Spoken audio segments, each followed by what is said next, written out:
guys, welcome back to Zik the Programming Guy channel. My name is Beatrice, and in today's video I'll be showing you how to see your top channels on YouTube.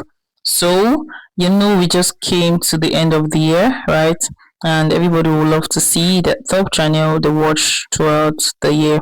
So first thing you have to do is open up your YouTube app,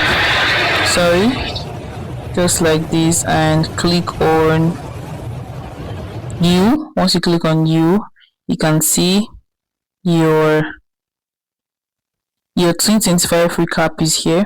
So all you need to do is you have to click on that.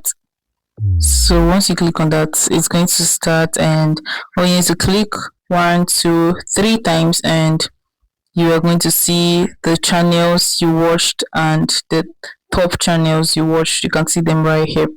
So this is actually how to set it.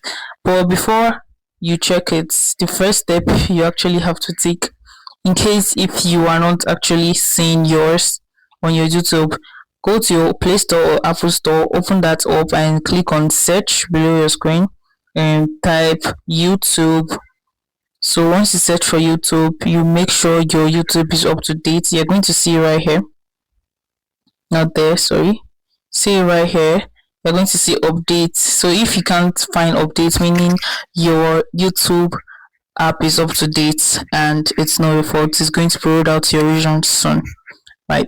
If this guide was helpful, give this a thumbs up and equally subscribe to get more video tips like this. Thanks for watching, guys. I'll see you in my next video. Bye.